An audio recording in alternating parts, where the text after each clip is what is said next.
Anna from Siemens. We are waiting for some more people to join. Yes, I have time. No problem.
Hi, we are waiting for.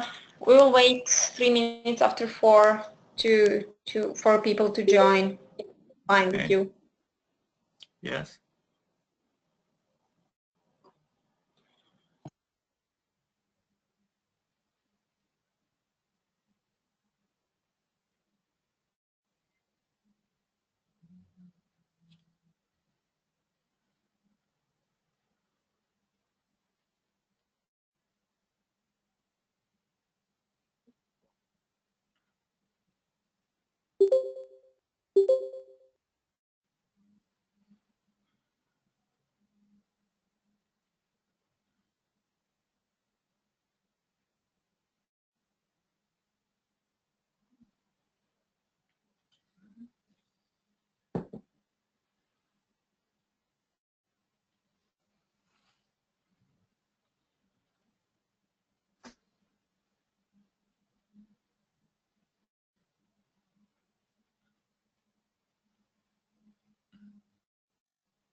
Okay, so I think we can start.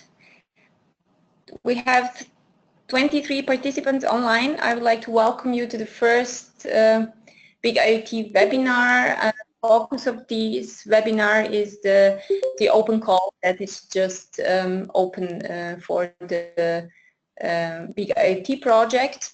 And for you, just for you that you know who will be presenting Big IoT project today, on one side, it's me. I'm a project coordinator of the Big IoT project, employee of Siemens, and Arne Broring.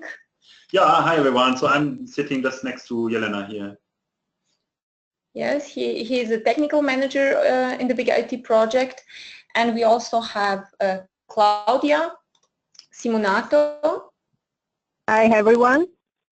I'm interim instead, so totally in another place, but still giving you my welcome to this webinar.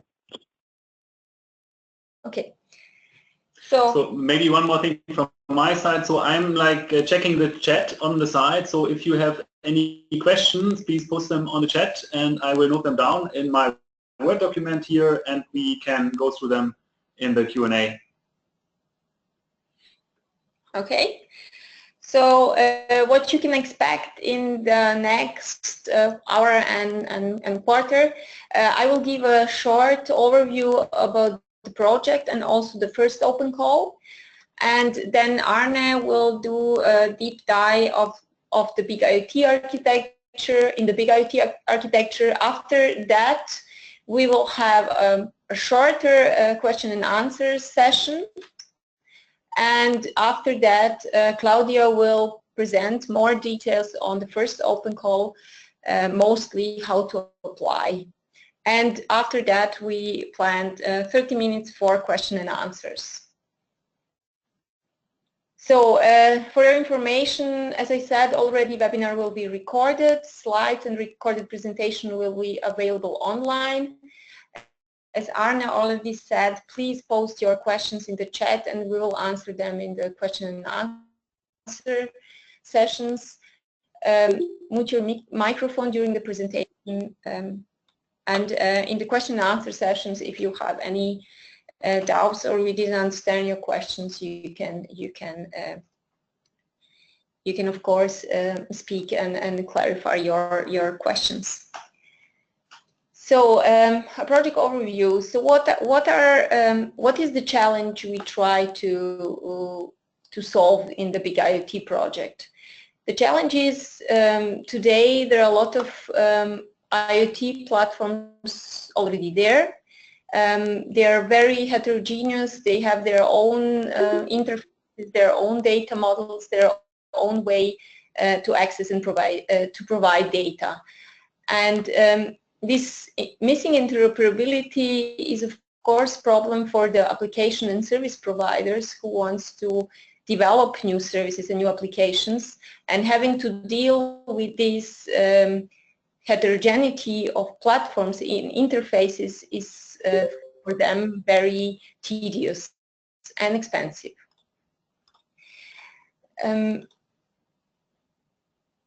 Additionally, it also leads to high market entry barriers for small innovative business. As a result of this, there are no vibrant IoT ecosystem so far. Our approach. So first, we developed the BIG IoT API in order to provide and consume IoT resources from different IoT platforms in a unified, standardized way. Then we develop a marketplace to share, discover, and monetize IoT resources, data, and services. Then these services can consume the data coming from these different IoT platforms and provide the data also through the BIG IoT API in the marketplace. Applications on the other side already consume the data using the API but do not provide the data. Therefore, they're also in this picture not part of the marketplace. What we also provide is a tool for easy development of new cross-platform services and applications. We already have 8 platforms within the project brought by different partners in the project. For example, we have Bosch Connected City platform and Distributed Smart Object platform. We have Siemens Advanced Parking Management platform. We have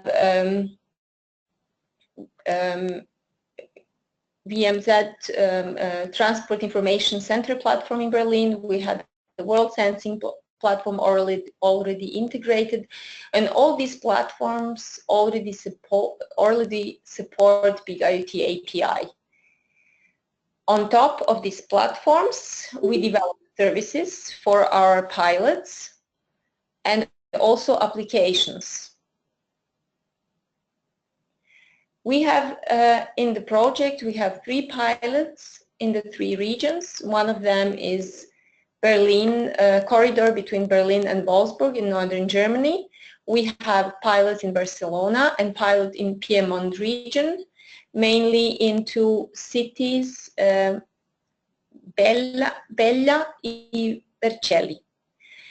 All the use cases that we have in the project are in the domain of smart mobility and environmental monitoring, although the technical enablers that we are developing are not domain specific. Among those use cases are smart parking, smart traffic management, public transport optimization, healthy bike navigation, smart bike sharing, incentive-based green route planning, multimodal route optimization, and smart charging.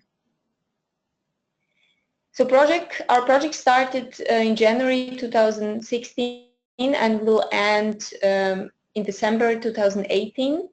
We have 12 partners and 2 linked third parties in our consortium. As you can see, our consortium has big industry partners like Atos, Bosch, Siemens, and SEAT.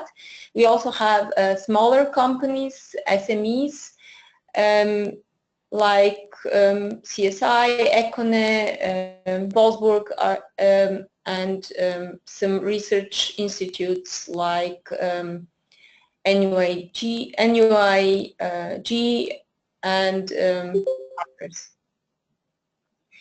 Regarding the open calls, we have 750,000 euros budget for 2 open calls. In this budget is dedicated to the third parties who want to implement new solutions based on the technologies we develop within the BIG IoT project.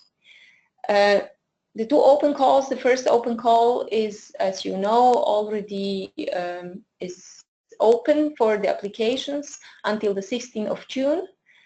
And the total budget of this first open call is 300,000 euros, which will give up to 60,000 euros per project. And the second open call will be organized in January, February next year. And for that open call, we have 450,000 euros planned. Regarding the first open call, this is just a summary. There will be a more detailed information about the open call and how to apply at the end. But here, what do we want to achieve with this first open call?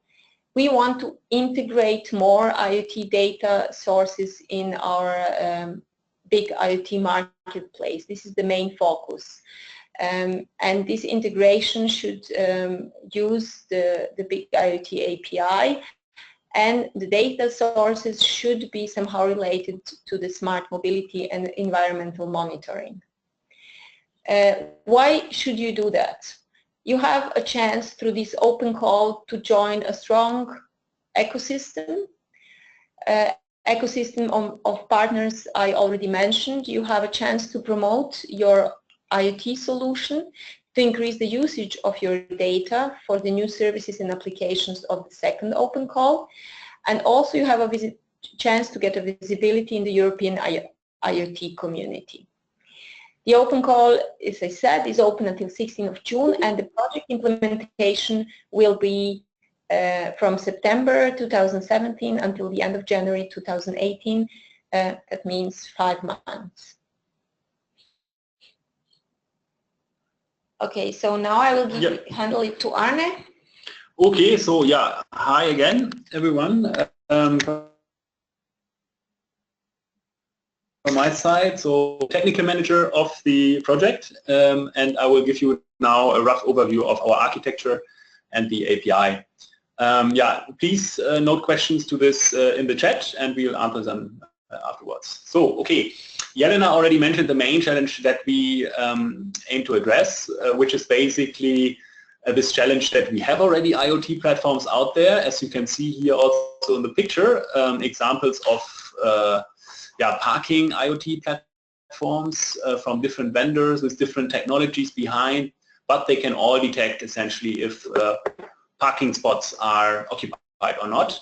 And you see on top of these different images which represent the platforms, different dongles, different shapes, different colors, representing different languages that these IoT platforms speak. So languages in quotation marks, we mean of course communication protocols and formats. Yeah, so that's an issue, as Jelena already mentioned. So particularly if you want to build now an application like a smart parking application consisting of a service that needs to discover these different sources of data that we have available in different cities, to make use of it, to basically provide the information to the end user.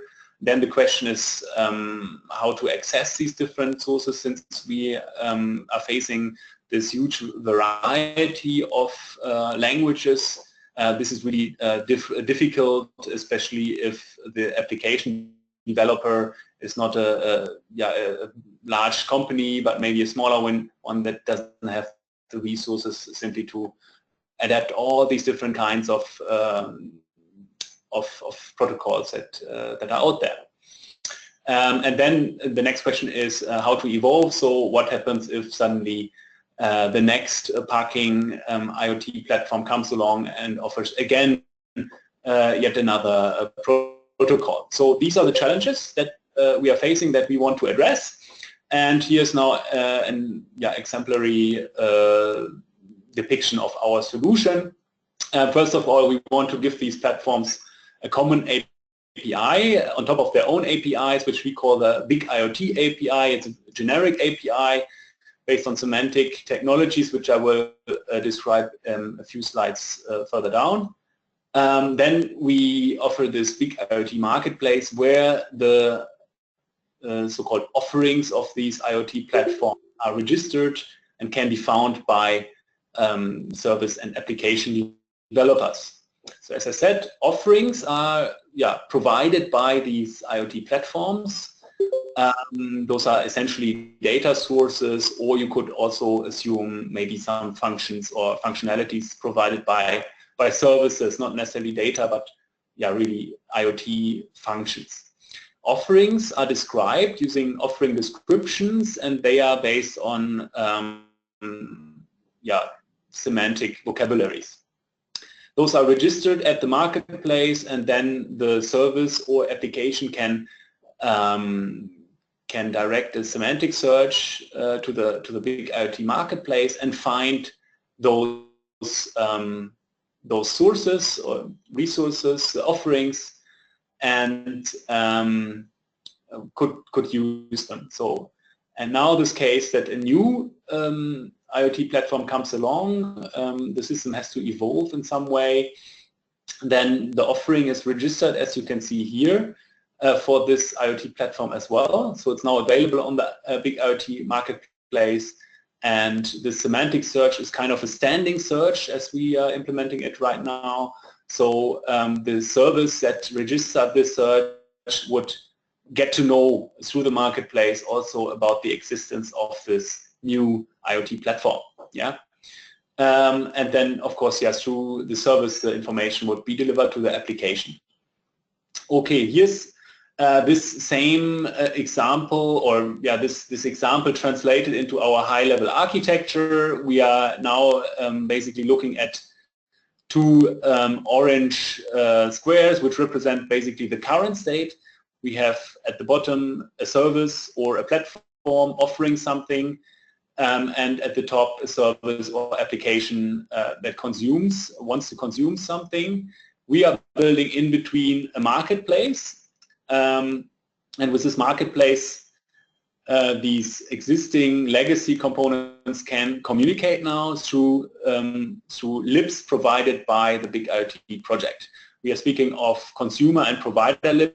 However, they are actually part of one currently Java-based software, which you can already download and experiment with, and this lib is actually usable in your platform or your service or your application, and you can really easily communicate with the marketplace, for example, to authenticate or to register offerings, to discover as an application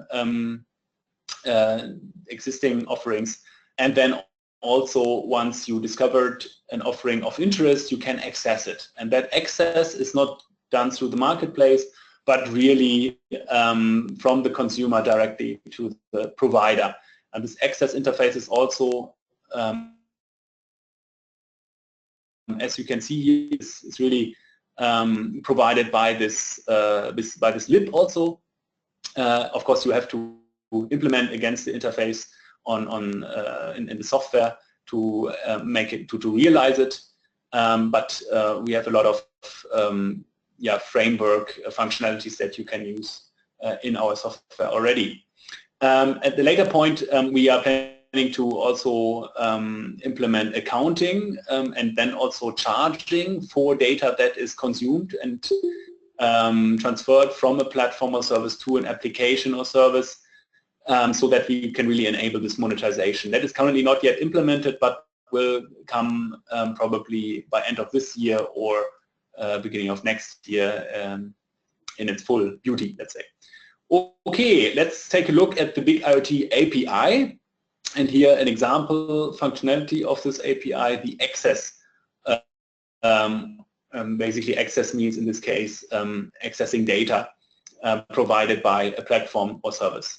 Now it's kind of 90 degrees turned, this view, so we have the platform and service on the right side and the provider lib a little bit standing aside on the left, and the communication comes now from the left side here. So essentially what's happening is that an offering endpoint is called. So an offering, as I said, could be a data source, for example, and this call would contain credentials as well as input data that is translated by the provider lib to a platform-specific call, and the response is again translated to an output. Output data is transferred to the application, and now it's very important here to see that this is generic. Input and output data are generic, are not defined by the API, but are really based on semantic descriptions, and that's why it's also very important to have these offering descriptions for the data sources or functionalities that you are providing, and that those are based on semantic models that are outcomes of the project. So if we look again at the high-level architecture here, the picture, and now with the focus of this offering description, or OD in brackets there as an abbreviation, we see this is used on the one hand, this offering description, when you register your offering at the marketplace. It's also used by an application that discovers your offerings, because this discovery request is based on the model of the offerings. And you also need the offering description when you access the data. So that was basically what I mentioned one slide before. Here's an excerpt, a little bit of code. I don't want to scare you off here, but just to show you roughly how such an offering description looks like. Maybe you can forward this also to your technicians if you have colleagues who might be more interested in this. So this is JSON, basically the offering description, but with some semantic annotations based on standards from the W3C. And you see here really input and output data being described with semantic annotations. So this one describes a parking space offering, which takes as input latitude, longitude, and radius. So I want basically from this offering or service parking spot, and I want to query those with, let's say, a circle, yeah, defined by longitude and latitude and radius. And the output data is then, let's say, a parking spot, and here defined as longitude, latitude, and status, so being occupied or available. Also, what you find in the offering description is the endpoint, where I can talk to this service that provides these inputs and outputs. So a URI is presented, and then, some more information is present here, such as the license type. When you register this at the marketplace, you want to specify if this is open data or some other form of license, and maybe it costs also to access this. Yeah, so that's why there's a price element. Marketplace. So I talked already a little bit about the marketplace. I would like to clarify a little bit more what this is really. So, and that starts by looking at for whom we are implementing this marketplace.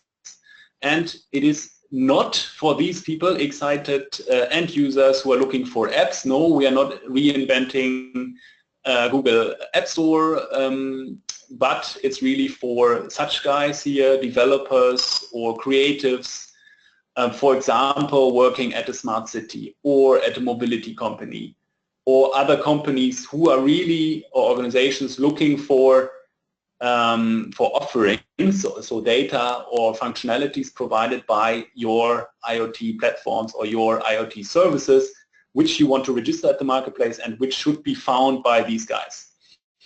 So the marketplace could be, for example, set up at a later stage by a solution provider like Siemens, like Atos or Bosch for a smart city, say Dubai or San Francisco or Vienna, you name it, and local IoT platform or service providers would register their offerings at the marketplace. so that an ecosystem starts there and nice applications for the smart city can be developed. This is a rough overview on the architecture sketch. Right at the center you see the Marketplace API. It's very much related to the BIG IoT API, but really sitting on top of the Marketplace. It's based on GraphQL as a communication technology. You see Marketplace Portal, which is like the front end to this Marketplace. And here again the provider lib and consumer lib, which also talk via GraphQL with this Marketplace. But it's really hidden if you use the lib from you, because you will just call Java methods essentially. In the center, also in the inside the Marketplace, you find components for ID management. The exchange there is really handling the incoming and outgoing data, so it sits on a triple store to as a database to handle these semantic technologies, and there's also a component already foreseen for charging. So you can take a look at this by following this link, https market.big-iot.org. The link is also in the developer guide. Now let's take a look at your tasks if you are now excited to participate in BIG IoT as a open call selected company. What are your duties? Well, you have to integrate with BIG IoT. That means, first of all, you have to, in this first open call, we are looking for providers. So that's why this little picture at the bottom assumes that you are having a service or platform, not an application. So because we want to first popularize basically our marketplace, and then in the second call we are looking for applications. Now, providers. So first you have to utilize the provider lib in Java to implement access to your offerings. Yeah, so use this Java lib and implement against the methods that we provide. Then implement the interactions with the marketplace, register your offerings, for example, there. Also, therefore, you can use the Java lib. You can implement the interactions for authentication and registration. Of course, you have to register your offerings. First of all, create the offering description. We have tools for that also that support you in doing that. Yeah, you register then. But of course, before you can register your offering, we have to extend our domain models. So domain model means there are inputs and outputs defined for offerings, for example, that are specific for parking right now, for example. Yeah, you find a lot of stuff about parking in our domain model, but if you are now aiming at contributing something else related to smart city, mobility, or other things, we might have to extend our domain model to accommodate this. So, and there we expect that you collaborate with us, provide the necessary information that we can extend our domain models, and you can essentially create the offering descriptions.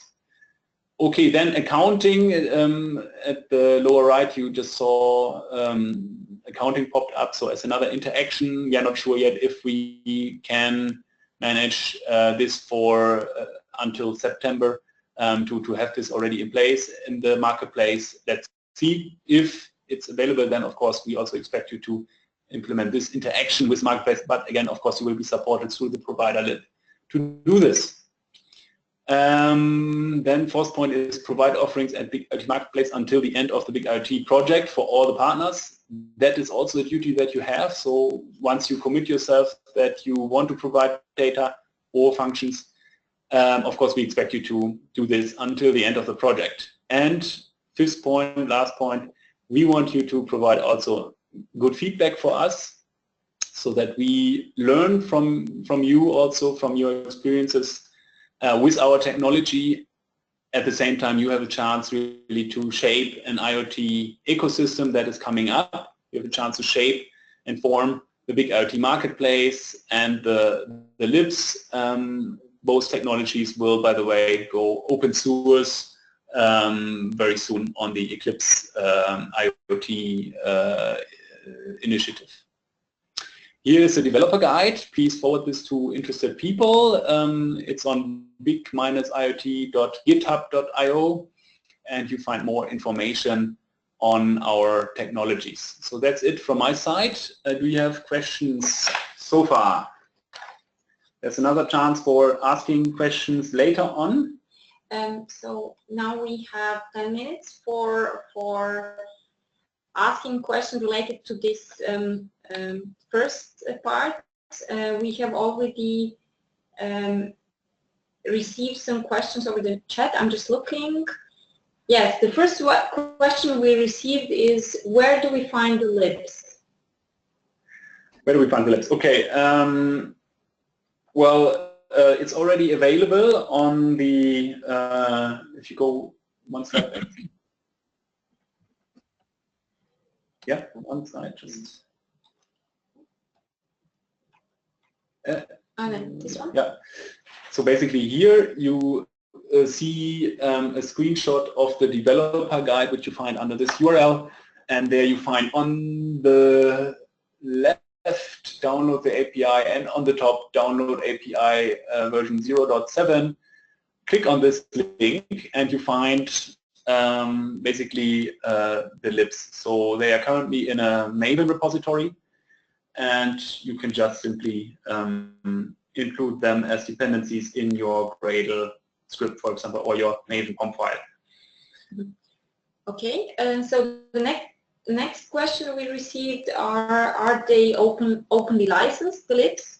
And I think we already answered that question. Arne said that we are just about to make a proposal for the Eclipse project within Eclipse Foundation, and these libs will be will be open source under the Eclipse license, under the EPL license.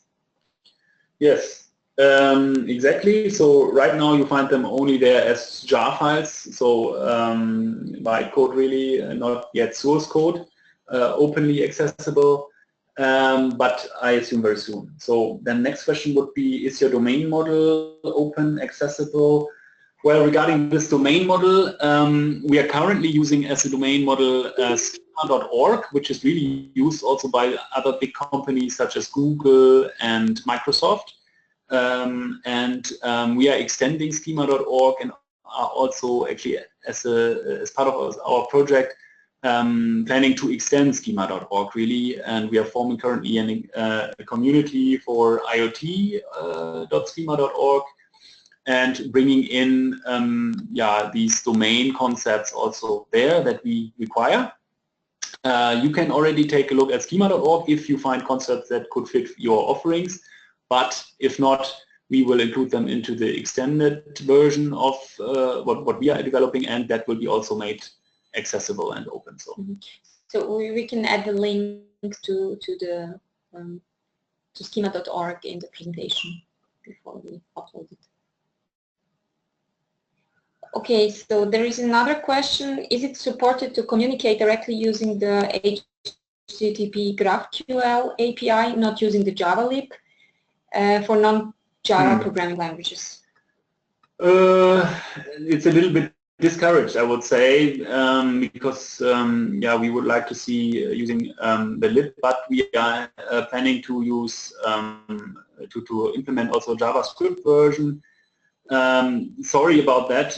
I know it's very much needed, and we get this request from a lot of developers that they want also support for other languages. John, are you looking for other languages than JavaScript, or would this be already helpful for you?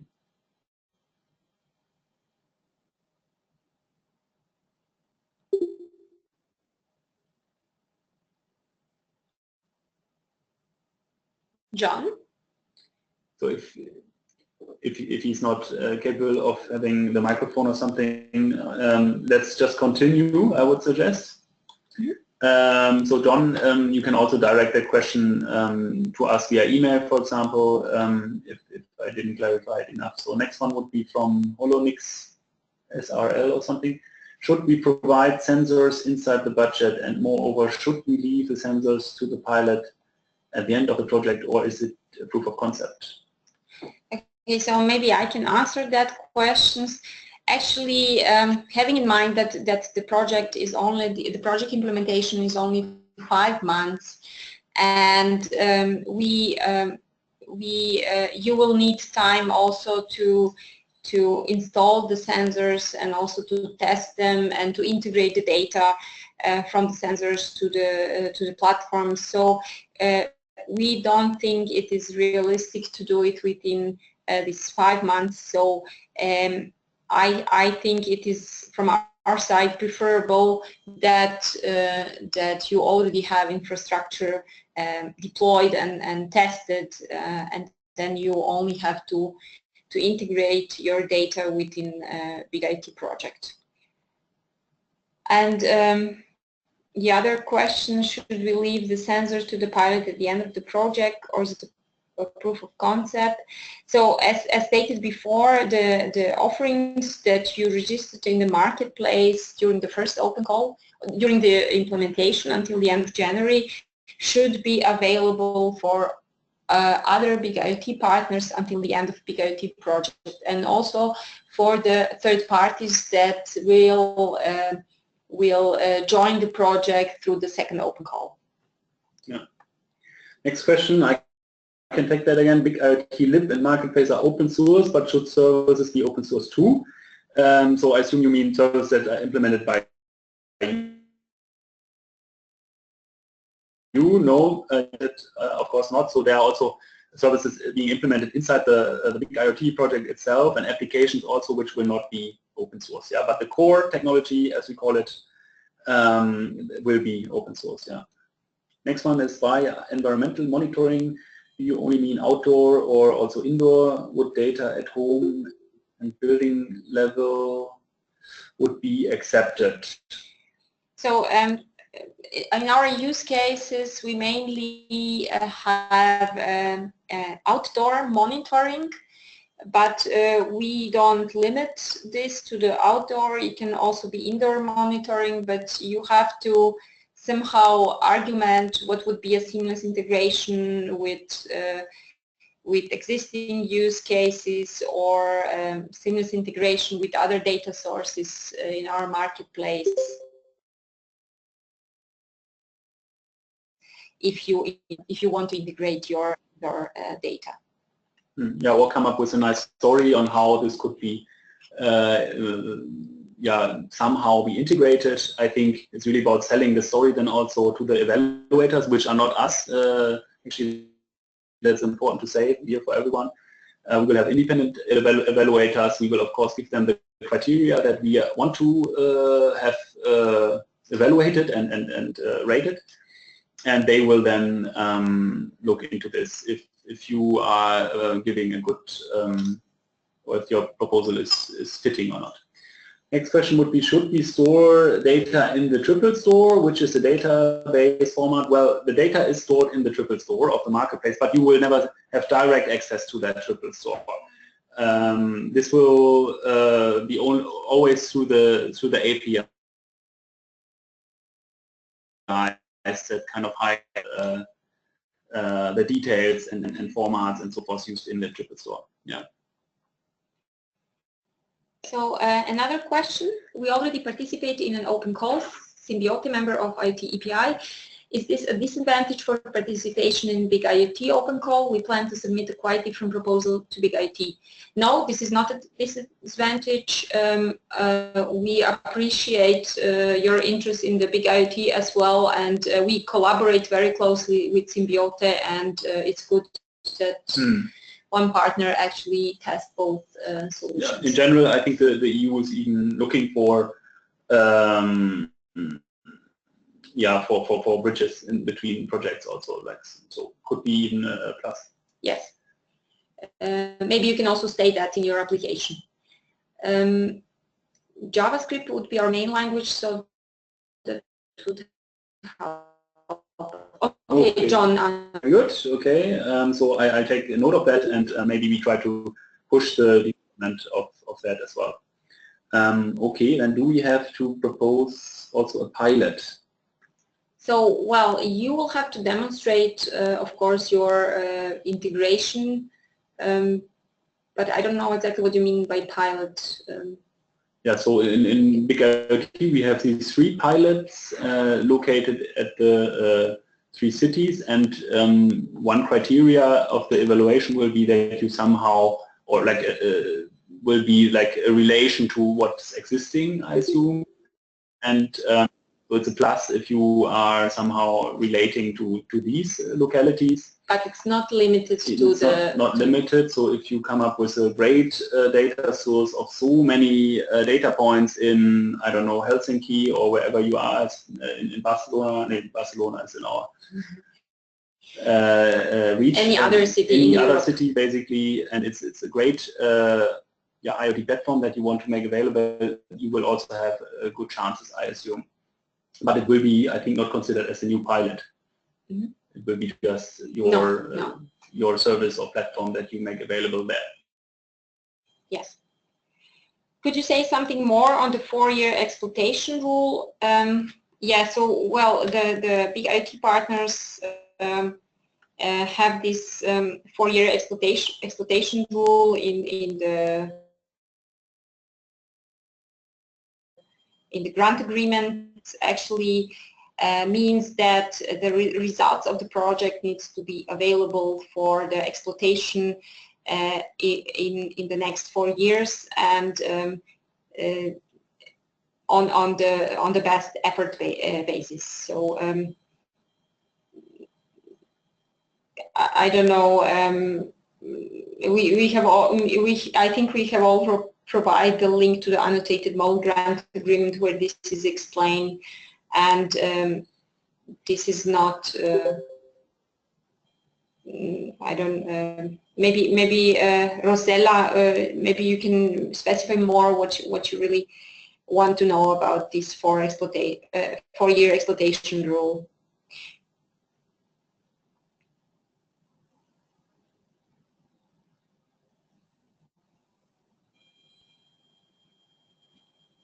Okay.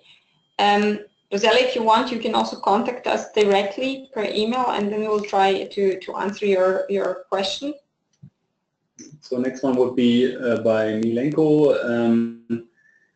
Do you only look for platforms deployed on large scale with a lot of data to be offered?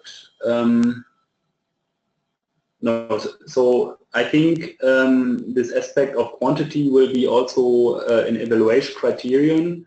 But I think there can also be very nice cases with I think a few data points, few sensors or whatever you want to make available, and that could be already very interesting. I think it's again about selling also that in the proposal to the evaluators why this is exciting to contribute to the marketplace. Yeah. And of course, the more you can offer, the more data you can offer, the more exciting this gets. I would say, again, it depends on the case, and you have to keep in mind what we are also trying to do is to populate the marketplace with interesting data, so that the next round we can have cool applications. Mm-hmm. So I have just, I will skip one question because Rosella just answered. Does it mean that we have to assure access to data for 4 years? This data could be only the data that you provided during the project till the end of the project, and so the history data, and as I said, it's the best effort basis. This is what is written in our annotated model grant agreement. Mm-hmm. Okay, there was another question, is this open call only for Europe? Yes, but maybe Claudia can tell you more in detail about this. Yes, Claudia? I will talk about it in my presentation. Can you hear me? Yes. Yeah. Okay. So this was the last question we received. You will have a chance also at the end of the presentation to ask more questions. So let's continue with the last part of the webinar, and this is about open call and how to apply. Okay, so again, hello to everyone. I'll go through a little bit, let's say, the administrative aspects of the open call and also how you can join us.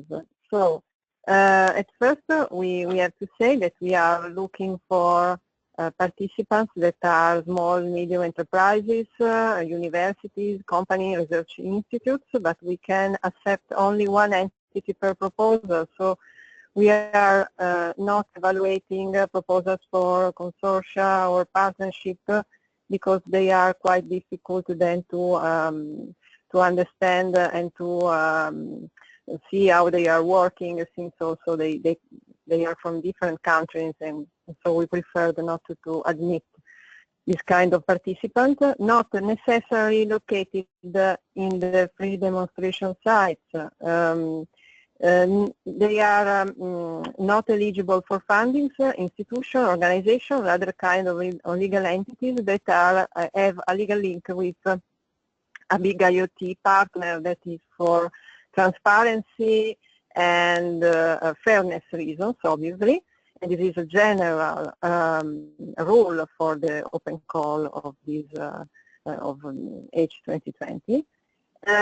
Also, I can answer to Cam's question now.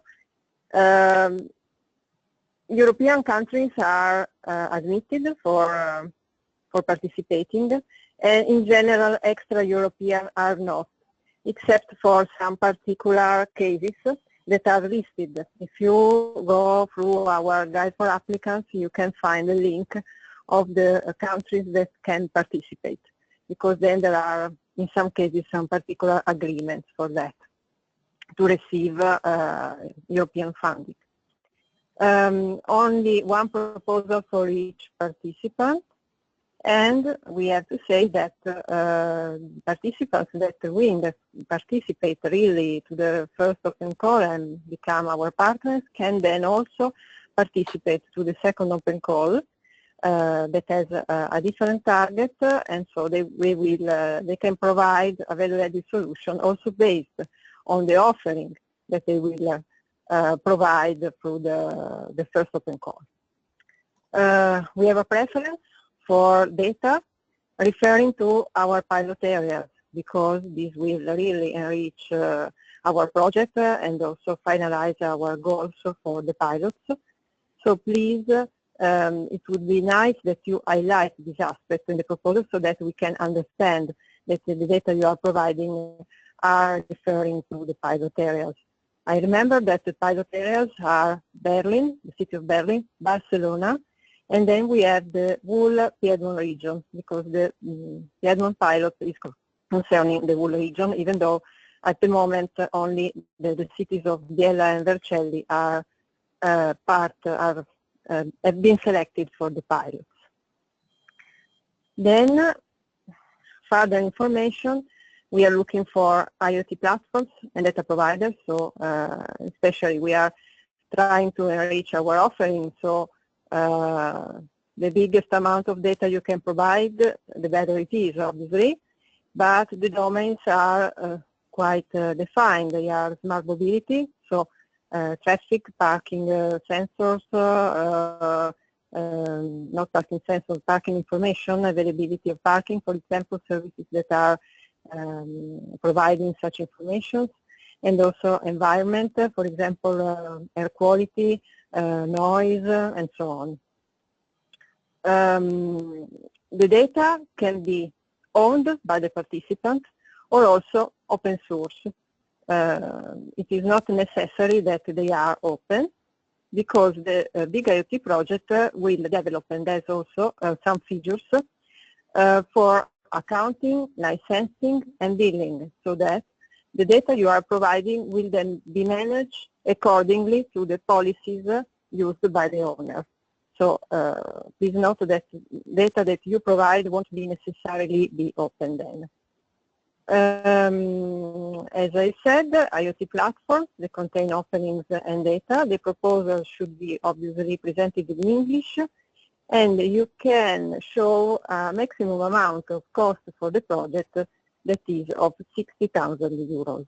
This is the maximum dimension, economic dimension of the project. how to participate. There is another important information about our important application documents, which you can find at the link you see in the top of this slide. So we provide you a detailed guide for applicants, explaining what we said today about the project, what we expect from the project, the eligibility criteria, the evaluation criteria.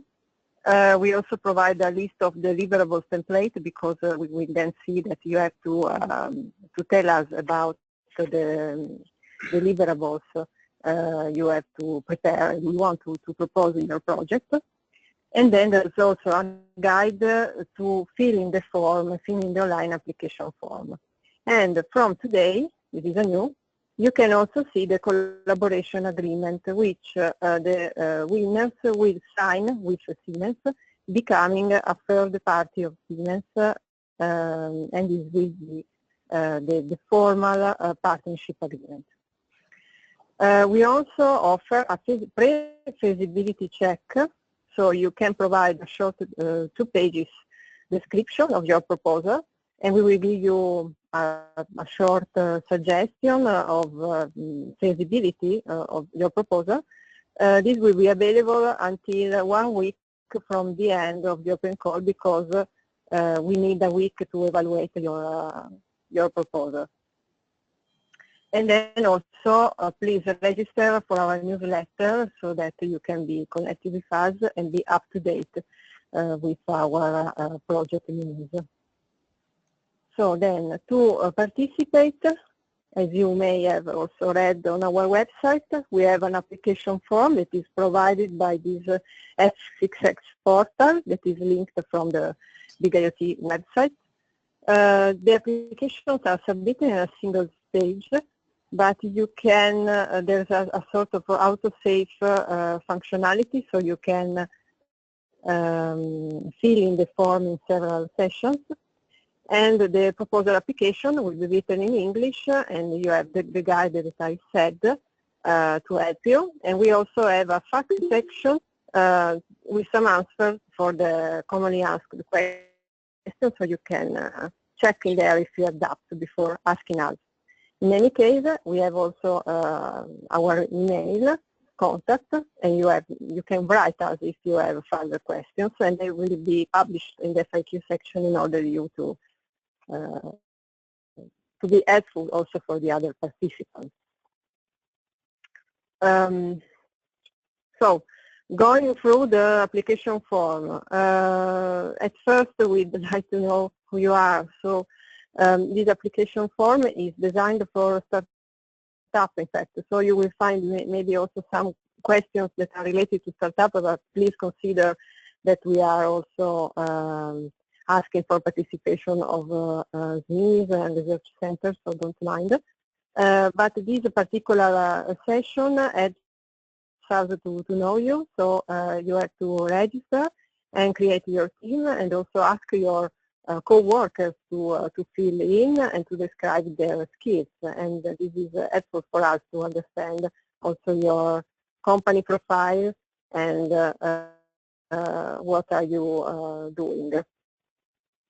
Then there's another section that concerns some basic information, as I said, concerning your company.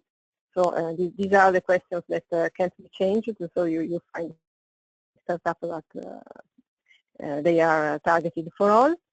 So just to understand when your company was born, what do you do in detail, and what's interesting or particularly new in the approach of your startup, and which are your customers also.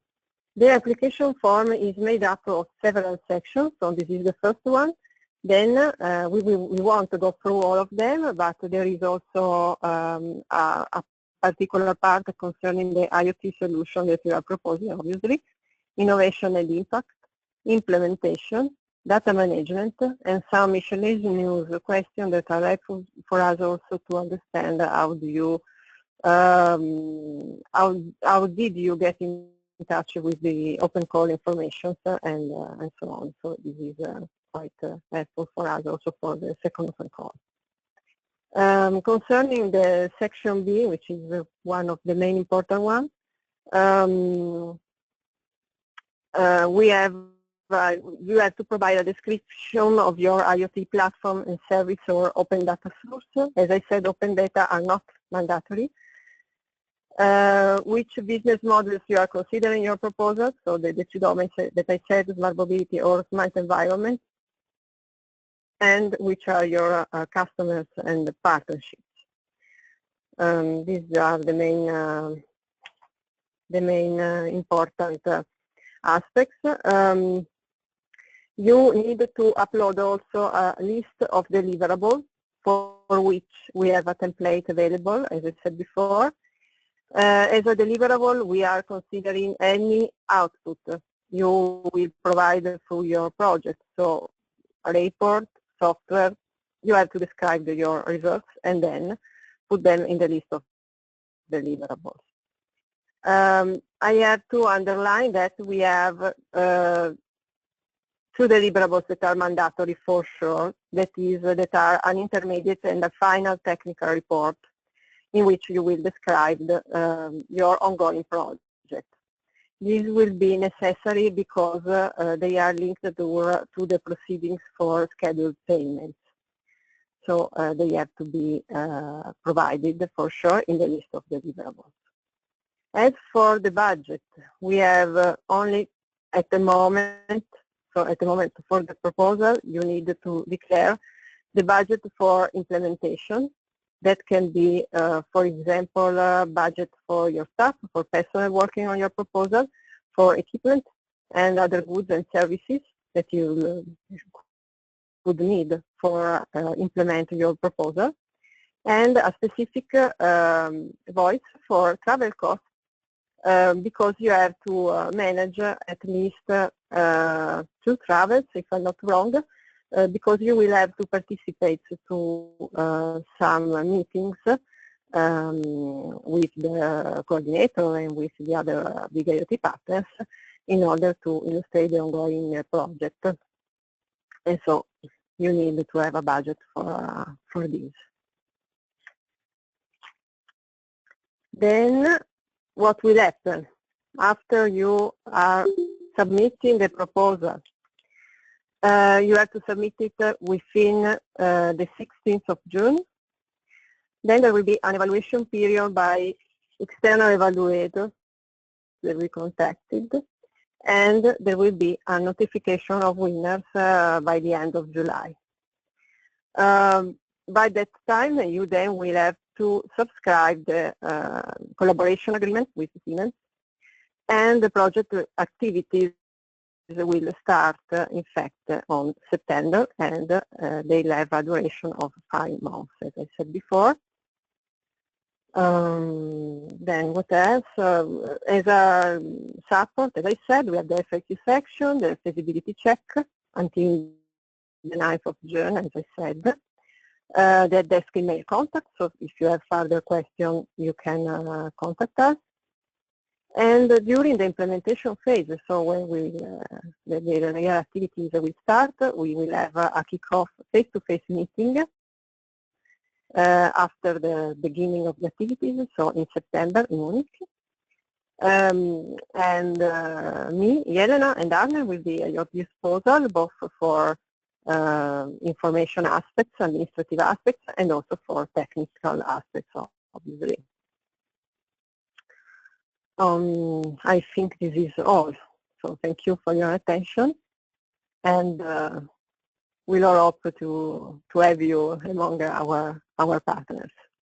I don't know. I couldn't read if there are some further questions. It doesn't seem. Okay. So, thank you for the appreciation. Do you have any questions regarding the application?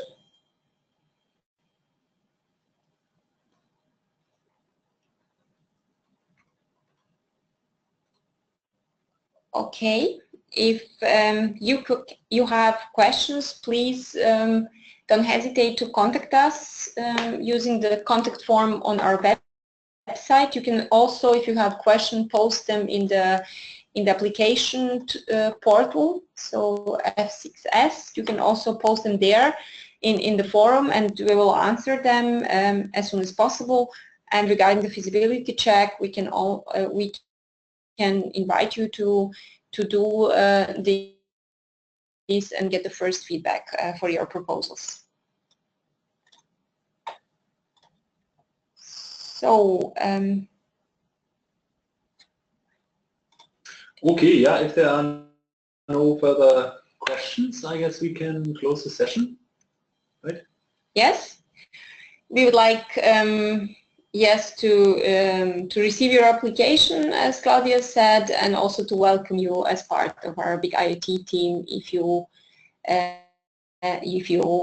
are selected from the external evaluators. So we wish you good luck with your applications, and hope to see you maybe in September in Munich. And also regarding the applications, you can also contact us if you need, if you want to make use of the service that we offer to get it checked before submission, basically. Yeah, so that's what we offer.